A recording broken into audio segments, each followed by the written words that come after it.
Mon secours est dans le nom du Seigneur qui a fait le ciel et la terre, du Père, du Fils et du Saint-Esprit. Amen. Bonjour ou bonsoir à chacun et chacune d'entre vous. Voilà que je commence une grande session de cours de vie intérieure. J'ai l'intention, avec l'aide de Dieu, de vous partager ces cours de vie intérieure instigés à l'origine par le père Oliva Mary, un prêtre canadien rédemptoriste. Dans sa carrière, le père Oliva Mary a écrit, il a donné des conférences, des cours à l'école de Marie-Eugène de l'Enfant Jésus, de Sainte Thérèse d'Avila et de Saint Jean de la Croix. Marie-Eugène de l'Enfant Jésus, dans son livre « Je veux voir Dieu », s'avère un guide providentiel pour aborder comme il se doit les œuvres complètes de Sainte Thérèse d'Avila et les œuvres spirituelles de Saint Jean de la Croix.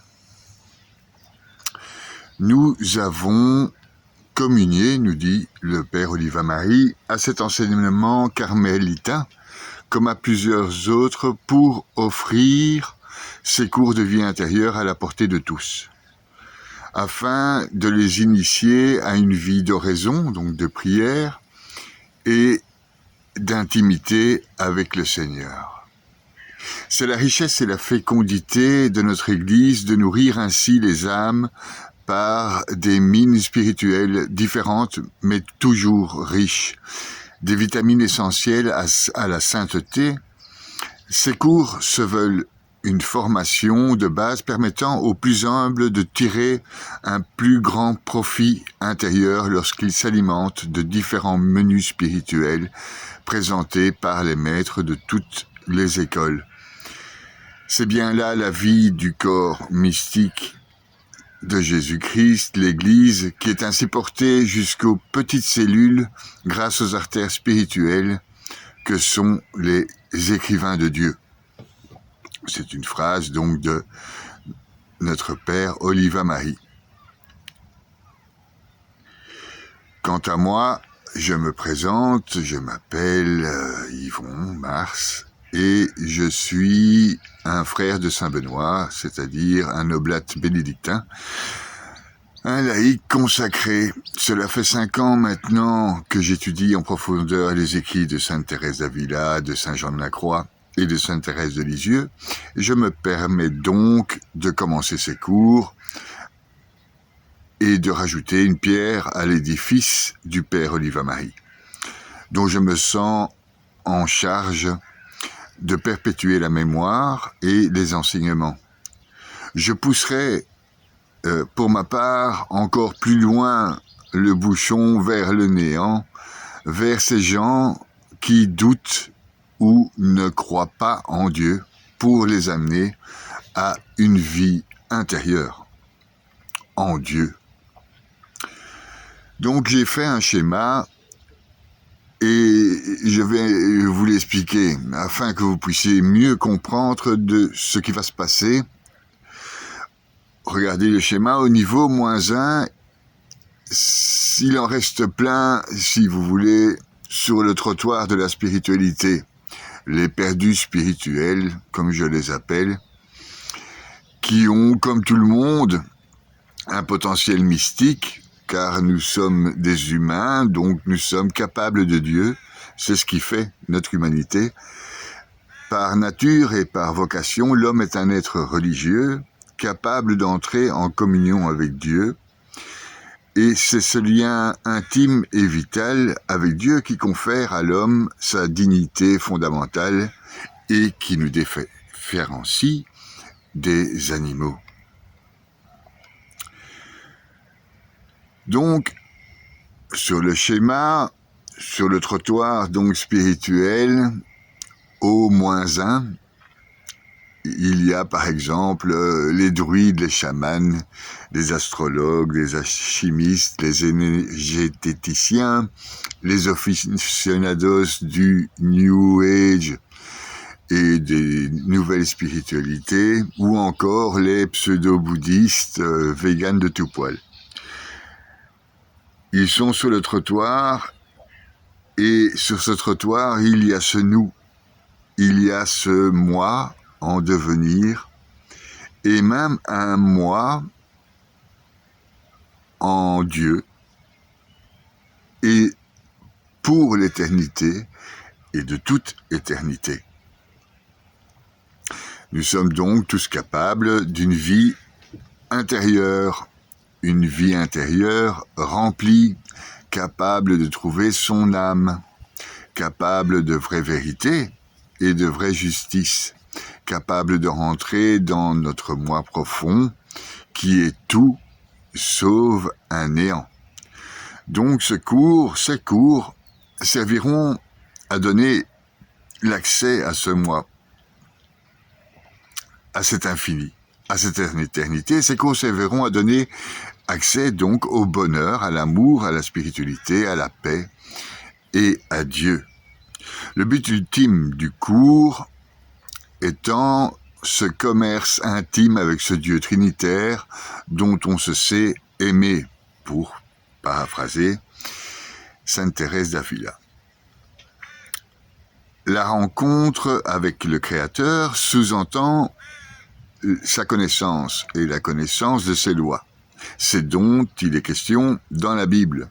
Croire en Dieu, par contre, est une grâce offerte à cette participation volontaire parce que Dieu nous aime. Il est amour. Aimer Dieu à notre tour, c'est être à son écoute dans tous les instants de notre vie, dans tous les moments de la journée. Dans un premier temps, donc reprenons le schéma, au niveau -1 de la spiritualité, on est loin de cet objectif. Voir Dieu donc dans ses providences et ses miracles, le sentir miséricordieux et aimant, l'écouter dans le silence et la prière, le toucher dans la nuit comme une lumière dans les ténèbres, le voir à l'œuvre dans notre vie. Donc au niveau -1, pour commencer, les cours de vie intérieure, je vais commencer pour les plus pragmatiques, pour les plus matérialistes. Je ferai tout d'abord appel à la science et à l'histoire pour prouver le mieux qu'on peut avec ces outils l'existence de Dieu.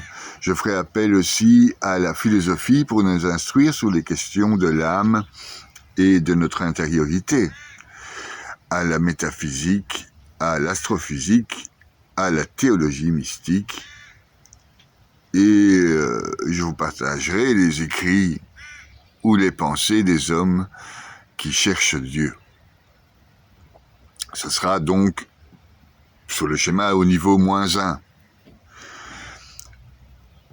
Et nous avancerons donc, grâce à toutes ces sciences, vers, sur le schéma, le niveau 0. Et au niveau 0, tout sera plus qu'une question de grâce divine et alliée à la volonté personnelle.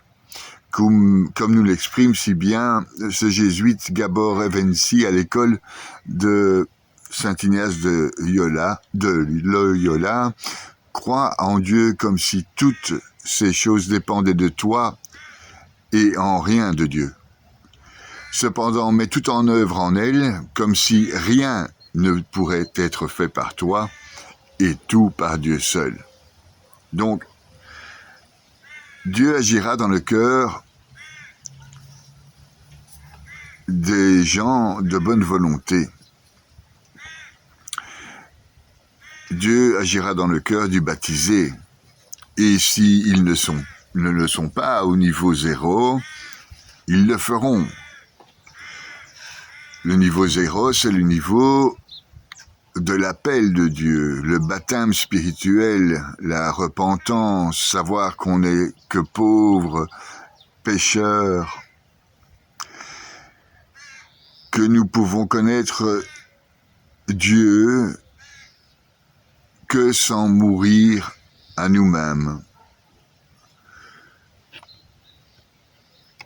Donc, regardons à nouveau le schéma. Au niveau -1, donc, sont les gens spirituellement perdus qui veulent néanmoins avancer et devenir spirituels, avoir la paix. Donc, ils vont commencer à ce niveau à se renseigner sur ce que pensent les sciences. Et aujourd'hui, avec l'astrophysique et la physique quantique, on peut aller vraiment très loin, vous allez le voir. Ce que pense la philosophie de l'existence de Dieu, ce que dit la théologie, et aussi même faire des parallèles avec les différentes religions et spiritualités dans le monde. Nous sommes donc attirés par l'idée du bonheur. Et le bonheur ne peut se faire que avec amour, et Dieu est amour. Donc ils ouvriront au bout d'un moment, après toutes ces cours, donc là je fais l'introduction pour présenter ce qui va se passer dans les cours de vie intérieure. Donc au bout d'un moment, après avoir étudié la science, après avoir répondu à plein de questions philosophiques sur la réalité du Créateur et tout ce qu'on peut en savoir grâce aux faits matériels, aux matérialistes. Après avoir fait tout ça, le cheminement normal est d'ouvrir la Bible pour passer donc dans les premières demeures du château intérieur de Sainte Thérèse d'Avila. Donc le niveau 0, c'est ceux qui ne sont pas encore dans la première demeure, c'est le niveau de l'appel. C'est le niveau où l'on se reconnaît donc pécheur, où on se reconnaît comme petit face à l'immensité de la création, du Créateur, de l'éternité, de l'infini qui est en nous.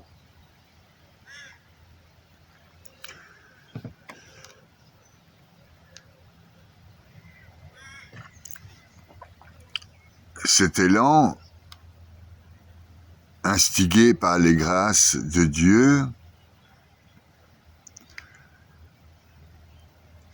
nous permet de faire un bond du niveau 0 vers les premières demeures. Il y a chaque fois un bond à faire, donc du -1 aller au 0, et le 0 fait le bond vers la première demeure.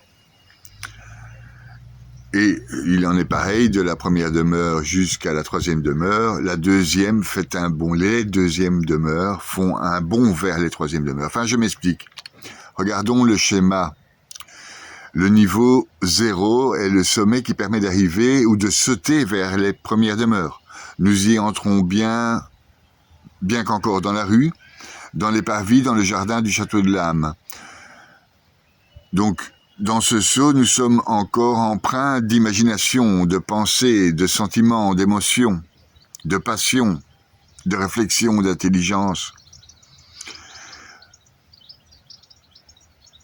Et nous rentrons, avec la grâce de Dieu, donc dans ce jardin du château de l'âme pour évoluer vers les 7e demeures.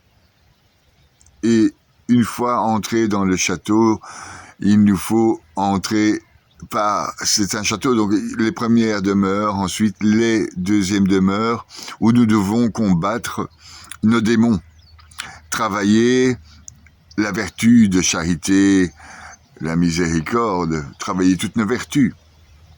Nous étudierons à ce moment-là, dans les deuxièmes demeures, avec acharnement les Écritures saintes. Nous prierons beaucoup, vocalement, encore incapables qu'on sera dans les deuxièmes demeures d'une réelle contemplation. Nous devenons réellement chrétiens dans les deuxièmes demeures, nous devenons pratiquants. Nous allons à la messe le dimanche, etc. Dans les deuxièmes demeures, la prière se fait de plus en plus intense. Je fais remarquer que c'est les premières demeures, les deuxièmes demeures, ce sont comme des gradations. Donc en fait, dans les deuxièmes demeures, la prière se fait plus intense, le silence, la solitude, au bout d'un moment, dans ces deuxièmes demeures, deviennent une nécessité spirituelle. Dans cette demeure, certains vont rester. Et des autres, avec la grâce de l'Esprit, feront le grand saut vers la troisième demeure, troisième demeure, où ils devront laisser agir l'Esprit Saint. Car c'est l'Esprit Saint qui prend tout en charge dans les troisièmes demeures. Il faut, si vous voulez, lâcher prise pour avancer vers les quatrièmes demeures. On ne compte plus que sur les grâces de l'Esprit de Dieu. L'Esprit alors laisse nos sens au fur et à mesure de côté. Notre imagination, nos pensées, nos sentiments, nos émotions, nos passions s'évanouissent pour laisser place à une plus grande lumière, moins matérialiste. Il y a moins de signes, mais la lumière est plus grande. Et cette entrée, donc ce saut vers la quatrième demeure, c'est ce que Saint Jean de la Croix appelle la nuit des sens, où nous arrêtons avec nos pensées humaines, nos pensées propres, avec ses imaginations propres, ses sentiments propres. Nous laissons agir l'Esprit de Dieu et il nous enseigne dans les ténèbres. Nous nous dégageons donc de toute émotion et de toute passion et nous commençons à manger de la nourriture solide dans cette nuit des sens. Comme le dit saint Paul aux Hébreux, celui qui est encore nourri de lait ne comprend rien à la parole de justice, donc jusqu'au deuxième demeure, ce n'est qu'un petit enfant. Aux adultes, la nourriture solide, eux qui par la pratique ont des sens exercés au discernement du bien et du mal. Et donc, cette nourriture solide commence réellement avec la nuit des sens dans la troisième demeure, comme vous le voyez sur le schéma. Donc, à partir de là, à partir des troisièmes demeures, nous laissons entièrement Dieu agir et nous n'attendons plus de signes visibles. Mais il y a une lumière, un feu intérieur indicible qui brûlera dans cette nuit. Et dans cette nuit des sens, il y aura la place pour l'aube de la charitable parole, l'aube du Verbe, cette petite lumière dans les ténèbres qu'on pourra bien regarder. Certains qui seront attachés encore à leur sens en resteront là pendant de nombreuses années. Entre la troisième et la quatrième demeure, variant de deuxième, troisième, quatrième demeure. D'autres plus mystiques s'accrocheront dans les ténèbres et bénéficieront d'une lumière qui sera encore plus pure et plus efficiente. Une parole édifiante, la parole deviendra édifiante. La nuit des sens peut durer des années et nous pousse à la contemplation. La vraie contemplation, cette contemplation est le sommet de la quatrième demeure. Elle nous permet, la contemplation, de faire le grand saut, encore une fois de plus, regardez le schéma, le grand saut vers la cinquième demeure, où nous entrons dans une autre nuit. C'est une autre purification. Comme un feu brûlant, notre faible esprit, finalement, que connaissons-nous de Dieu, comparé à tout ce qu'il peut nous enseigner. Donc c'est une nuit qui s'appelle la nuit de l'esprit, et notre intelligence nous paraît dérisoire, comparée donc à la lumière de Dieu. Cette lumière qu'il nous partage donc dans ces ténèbres, comme nous dit Saint Jean de la Croix, sous le voile de nos pensées, sous le voile dans nos prières, sous le voile dans nos contemplations, sous le voile, il y a le dévoilement, la nuit de l'esprit. Il nous reste encore dans cette nuit la volonté qui nous pousse à l'obéissance, à la prière, et nous entrons en vrai dialogue dans la contemplation avec le divin.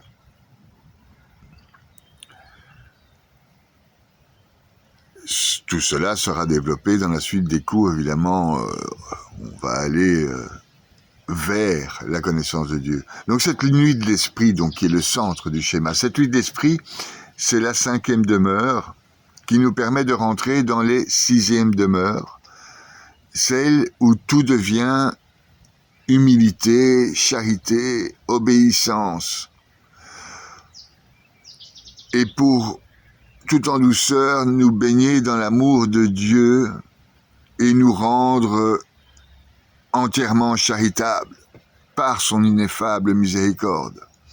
Nous deviendrons dans ces demeures miséricordieux, charitables envers le prochain, défendant l'Église, envers le monde entier. Nous prions pour le monde entier. C'est là que commence la vraie contemplation, ce qu'on appelle les contemplatifs, voir Dieu face à face comme il est. Une fois passé la nuit des sens, la nuit d'esprit, une lumière baigne tout l'être spirituel vers le chemin de la perfection, la voie de la sainteté. Nous étudierons tout ça lors de cours plus en détail avec le chemin de la perfection de Sainte Thérèse d'Avila, le château de l'âme de Sainte Thérèse d'Avila, nuit obscure de Saint Jean de la Croix. Enfin, revenons donc à cette introduction où nous étudions le schéma de ce qui va se passer dans ces cours. Dans ces demeures, donc, nous entrons avec le Père Oliva-Marie dans l'enseignement de la vie intérieure à l'école de Sainte Thérèse d'Avila et de Saint Jean de la Croix, donc à partir de la première demeure. Pour ma part, je commencerai donc bien avant les premières demeures, et ce que je n'appelle pas les demeures, mais des niveaux. Au moins 1, on est au moins 1, et au moins 1, au niveau de base, il y a plus de 70% de la population mondiale qui se trouve à ce moins 1. Les consommateurs, les gens superficiels, ceux qui pensent pas qu'ils ont une âme, qui se considèrent comme des animaux, et qui ne pensent pas à leur courte existence, alors qu'ils possèdent une infinité dont ils sont capables en eux. Ceux qui ne pensent pas ni à la mort, ni à la vie éternelle. Ceux qui ne pensent qu'au bien qui leur est proposé dans ce monde matérialiste, ces biens périssables. Les biens périssables que ce monde nous offre, et non à l'impérissable et au transcendantal.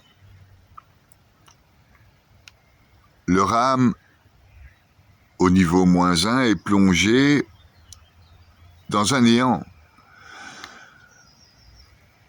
qui devient un vide d'humanité et qui fait un monde comme on le connaît, puisque fermé à l'amour de Dieu. Un monde de zombies, de morts vivants, d'indifférents. Consommateurs de leur amour, consommateurs dans une société en guerre, contre Dieu. Une société qui nie l'existence de Dieu est appelée à sa perte. Donc, c'est au niveau moins 1 que je viens chercher l'auditeur de ces capsules. C'est au niveau moins 1 que commencent les cours de vie intérieure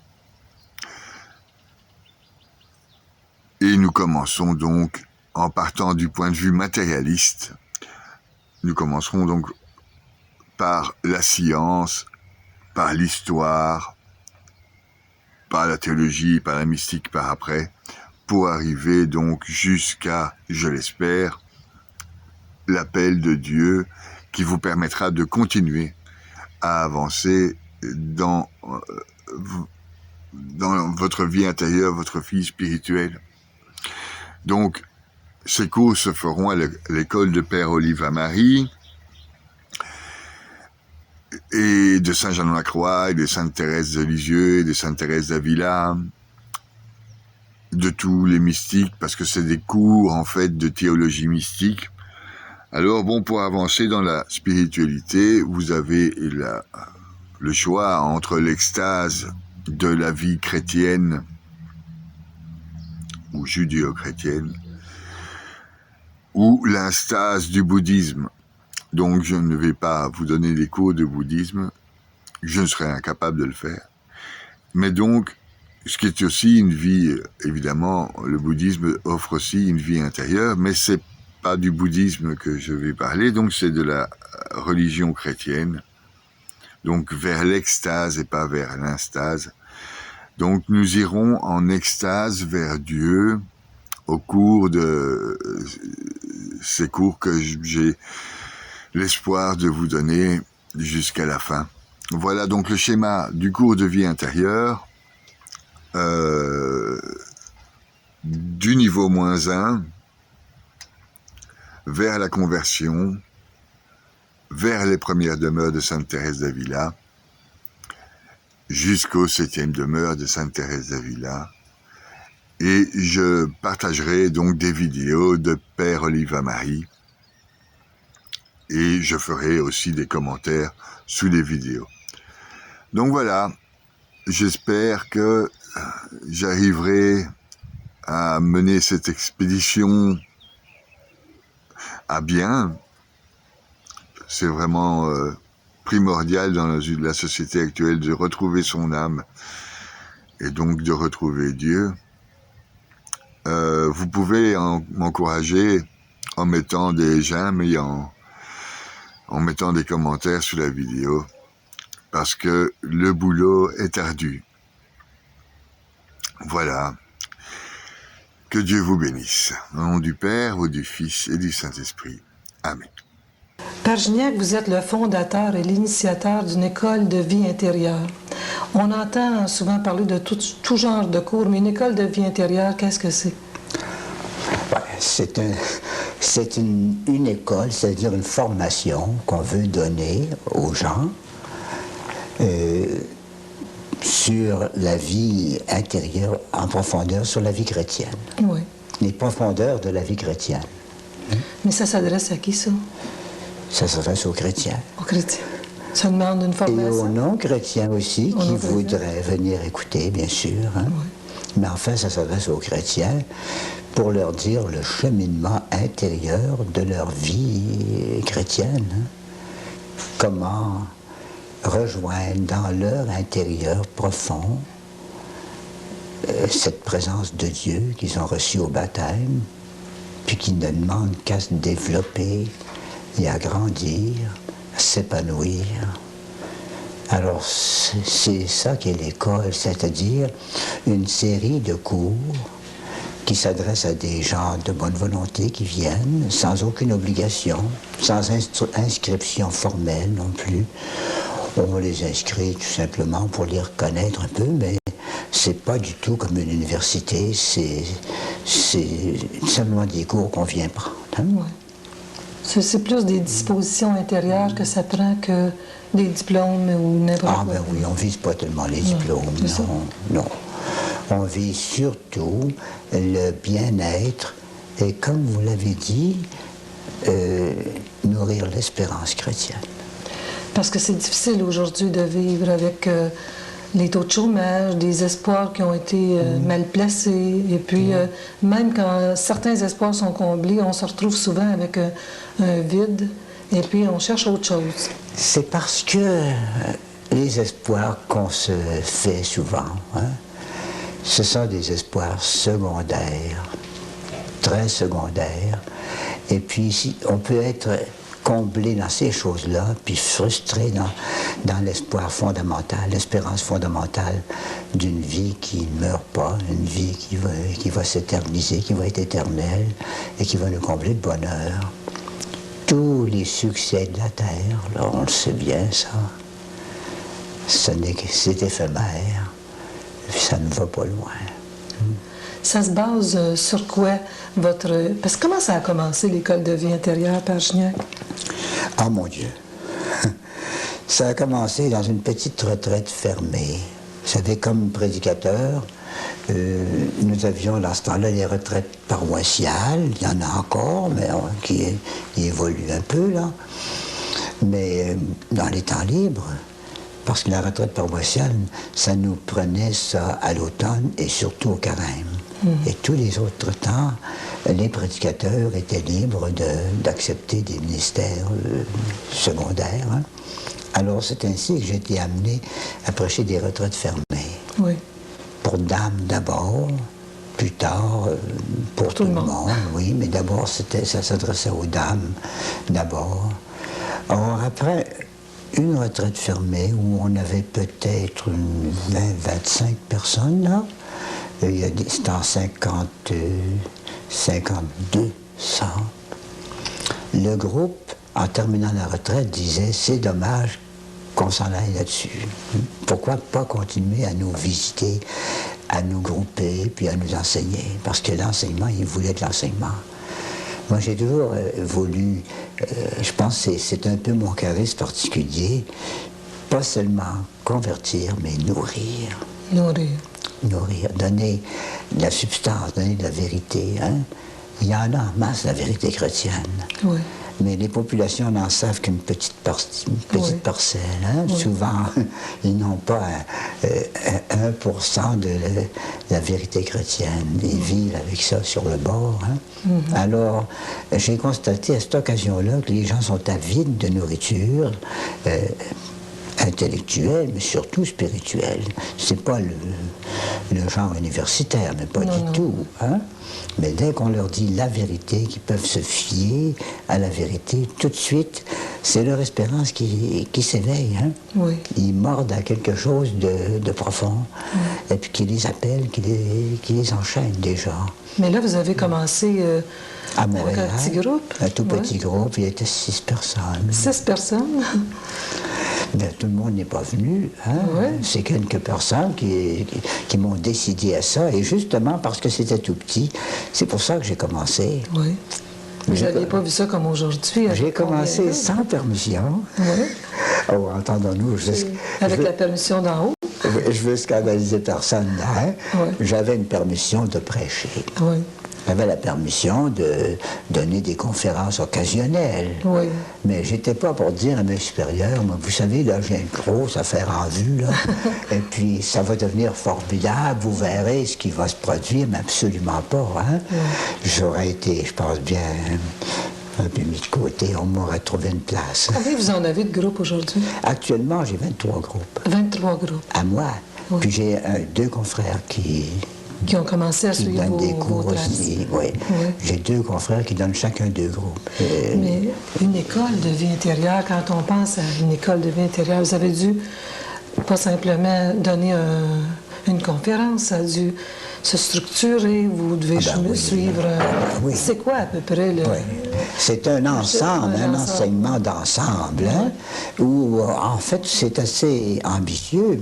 On a entrepris dans cette école-là, non pas seulement donner un petit peu de morale, là, hein, ou une petite affaire de piété en passant, là, mais de prendre tout le système de vie intérieure de l'Église catholique. De toutes les recherches, toutes les ressources plutôt, de l'Église catholique, avec ses sacrements, avec son évangile, hein, toutes les ressources qu'on peut trouver là, puis qui peuvent alimenter une vie de rapport avec le Seigneur, avec Dieu. Hein. De l'espérance aux gens. On a parlé de l'école de vie intérieure, puis moi j'aimerais donc ça que vous puissiez rencontrer tous les gens, mais on va le faire à travers la télévision communautaire. Comment vous les faites commencer dans l'école de vie intérieure? C'est quoi votre base pour... Évidemment, si on veut prendre l'enseignement de l'école de vie intérieure comme une science, il y a un commencement. Bon. Et le commencement, c'est la présence de Dieu en nous et la participation du chrétien à la vie même de Dieu. Ça, c'est le commencement théorique. Oui. Mais moi, je dis, c'est pas un cours d'université, notre affaire. Hein? C'est un ensemble de conférences, mais c'est une vie, la vie intérieure. Alors, on peut entrer dans le cercle n'importe quand. N'importe quand. Donc, les personnes De qui nous n'importe écoutent, quel côté. on commence. Je suppose, par exemple, un parc extérieur, parc La Fontaine à Montréal, ou un petit parc ici, je ne sais pas qu'est-ce que ça serait. Saint-Maurice, parc Saint-Maurice. C'est bon. Les parcs ici, là, bon, alors, il y a une entrée. Oui. Les autos rentrent par là, hein, mais il y a des gens tout autour. Puis il y a beaucoup de gens qui peuvent entrer dans le parc sans passer par la porte d'entrée. Oui, Hein? oui, c'est ça. Ils y sont tous. Oui. Hein? C'est un peu ça. Puisque c'est une vie, dès qu'on amorce un peu, qu'on entre là-dedans, on commence à partager cette vie-là, même intellectuellement, mais non pas rationnellement toujours. Oui. Évidemment, l'école va mettre une sorte de rationalisation de ça, va mettre une ordonnance de pensée pour ne pas tourner à la confusion. Hein? Mais il va y avoir toute une ordonnance de pensée, mais quand même. Et telle qu'elle se donne, l'école de vie intérieure, telle qu'elle se donne ces cours-là, là, il se donne en synthèse, c'est-à-dire qu'à presque chaque cours qui vient, même si c'est un cours qui s'inscrit dans une suite, il y a toujours des connexions avec les cours du passé et les cours à venir. C'est ce que j'ai remarqué. Vous avez remarqué, hein? Oui, moi, ça fait pas longtemps, ça fait 4 fois. Ouais. Puis la première fois, je vous écoute. Puis chaque jour, dans la vie quotidienne, là, il y a quelque chose que vous avez dit puis qui clique avec ce que je vis. Donc, c'est pour ça que c'est important que les autres personnes qui ne peuvent pas se déplacer ou qui auraient, ça va peut-être leur donner le goût de se déplacer, s'ils sont capables de se déplacer, de mieux vous entendre. Donc, ils peuvent arriver n'importe quel temps, dans n'importe quelle conférence, puis arriver avec des dispositions intérieures de rencontrer Dieu un peu plus. Il y a quand même quelques cours, les cours de la toute fin, là, hein? Vers la finale. Là, ça ne serait pas à conseiller hein, qu'on entre là-dedans, dans les cours sur les fiançailles spirituelles, le mariage mystique, ça se dit, puisque c'est la vie. Hein? Mais quand même, là, les gens n'y comprendraient pas, ils prendraient les mots dans d'autres sens, ils ne saisiraient pas le vrai sens, et puis ainsi de suite. Mais la masse des cours, on peut entrer. Et c'est étonnant comment on rencontre dans ces cours-là, là, des gens qui vivent ce qui est enseigné. Même quand ça avance un peu, là. Pour les personnes qui veulent y aller, là, ça demande d'abord d'être disposé à vouloir rencontrer Dieu un peu plus. Oui. Mais, une démarche de foi. Une démarche de foi. Oui. Ça prend évidemment un minimum de bonne volonté matérielle pour être là autant que possible, hein, quoique c'est pas... Il n'y a pas l'horloge de l'entrée, hein. Mais, si on revient à l'espérance, on a parlé de l'espérance qu'on place un peu dans une situation, une meilleure situation financière, des meilleurs amours, des meilleures amitiés. Comment, en même temps, concilier ce qu'on veut sur le plan humain avec le plan divin? Même si on sait que notre fin dernière, c'est d'aller rencontrer Dieu. Comment concilier tout ça? Il me vient juste une idée à ce moment-ci. Hein? Oui. Vous savez, le Seigneur nous demande des détachements. Mais il nous a dit aussi, au début du monde, la terre vous appartient. Maîtrisez-la. Développez-la. Alors, ça veut dire ça que s'il y a des réalités surnaturelles, il y a quand même un habitat naturel dans lequel le Seigneur nous a mis au commencement du monde avec la mission de l'embellir, de l'augmenter, de l'agrémenter même et de lui donner du rendement. Alors c'est bon. Alors, de sorte que je ne verrai pas d'opposition formelle Oui. entre les choses de Dieu et les développements d'une vie normale humaine. Hein? Oui. Au contraire, hein? Un développement normal, pas exagéré, sans passion, juste en beauté, là, ça peut étrangement mettre sur les pas de Dieu. Il y aurait des gens qui vont peut-être hésiter dans une école de vie intérieure en disant, moi, j'ai peut-être pas le même vocabulaire, je peux aller suivre des cours en théologie. On a parlé des gens qui nous écoutent, les personnes âgées qui sont seules à la maison, puis qui se retrouvent entre quatre murs à attendre un téléphone, à attendre une visite, les gens dans les centres d'accueil. Qu'est-ce qui serait bon comme première démarche en se trempant dans leur solitude de l'acceptation pour cheminer? Comment ils partent ça, eux autres? Une école de vie intérieure. Ben, d'abord, si ce sont des gens qui ont déjà la foi, Oui. moi je pense que la foi, là, de nous, gens, même si apparemment c'est pas mal endormi dans bien des cas, il y en a encore de la foi. Beaucoup. Puis ça se réveille, ça. Il suffit de prêcher la vérité, l'Évangile, et cette foi qui dort dans beaucoup de chrétiens, là, ça va se réveiller. Moi, je l'ai constaté souvent. On va dire des vérités chrétiennes là, qui ne sont pas dans la pensée courante même des chrétiens. Mais il y a une profondeur chez nos gens. La foi était très solide autrefois. Hein? Puis on en a gardé un grand héritage, malgré tout. Malgré l'étourdissement du monde, là, il y a quelque chose là, de fort. Puis on sent rebondir ça. Comment on peut... D'ailleurs, moi, je parle avec beaucoup de simplicité, ça, Oui, vous c'est êtes au vrai. courant. Hein? Oui. C'est pas des grands mots qui sont